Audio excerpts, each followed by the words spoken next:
I had some academic difficulties, some other difficulties when I was off at the University of Oklahoma, and was actually kicked out of school and suspended for a semester, and came home, went to work in a pipe shop of an engineering firm as a welder's helper. One day, just out of the blue, I had a coworker, was an older guy. He was probably in his mid-50s. He asked me if I was a believer. And strangely, I was kind of overwhelmed with guilt. So I lied to the guy, actually lied about being a Christian. What I'll never forget is the look on that guy's face. There was just this overwhelming sense of relief that I was a believer. And he said, "I've just been praying for you.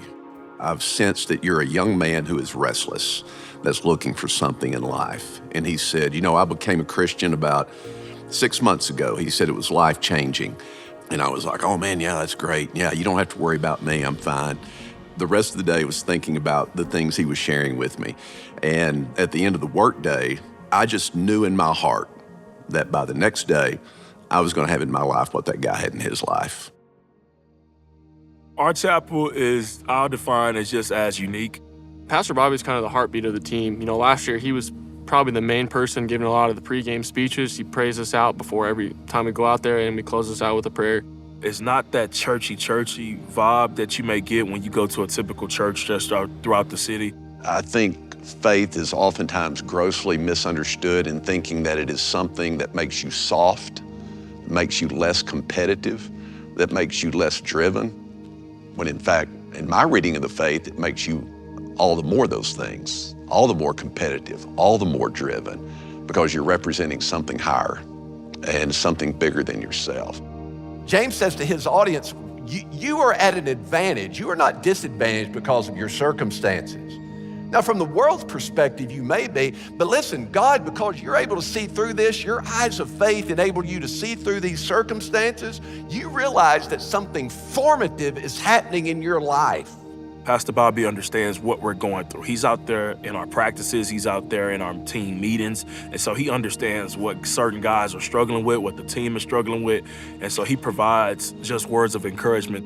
I build relationships with kids that do have a faith expression, kids that have no faith expression, kids who embrace other religious expressions, and so it's a non-sectarian role, but they know who I am, and they know where I'm coming from.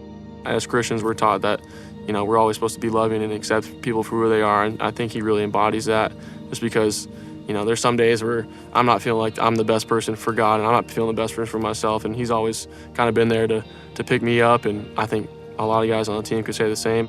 Say, unfortunately, if we had a tough loss or so, the next day, Pastor Bobby's gonna come in there with some encouraging words that God still has a bigger plan for us, and that was all just a part of the plan. So you can't lose faith, you can't give up, don't give up on the season, don't feel too down about a loss. I mean, the loss is unfortunate, but it's not the end of the world. There's definitely bigger battles that people are facing out here in the world besides losing a college football game. But he understands that, and so he just reminds us, and he tells us just be more humble, and we're blessed regardless of what's going on, regardless of what the scoreboard says. The guy who asked me about my faith at the workplace, I had told the story of that in a sermon, and somebody going out had said, "Have you ever called him and told him the impact that one question had?" And I said, "No." I said, "I haven't." I said, "I actually should, though." And so I tracked him down and called him and told him about it. And he started weeping. He started crying on the phone. And he said, "Now tell me your name again." And I said, "Bobby." He said, "I'm so sorry." He said, "I do not remember who you are. I apologize, I just do not remember." But he said, I do appreciate you calling me and letting me know that impacted your life." It becomes a story that I think is more telling than if he had remembered me, in that it does show how each and every one of us have the power of influence in the most innocuous ways. He cared enough to ask a question, just a little question, and it's always little things that make the biggest difference. And you think about the parable of Jesus. When he talks about, as you did it unto the least of these, you did it unto me. Well, what was he talking about? I was hungry, you gave me something to eat. I was thirsty, you gave me drink. I was naked, you clothed me. I was in prison, you came and visited me. And it's just the littlest things that became the big things. So I think it made for a more profound story of how we all can be agents of influence in ways that we never imagined, just by embracing the reality that we are the presence of Christ wherever we are can make a difference.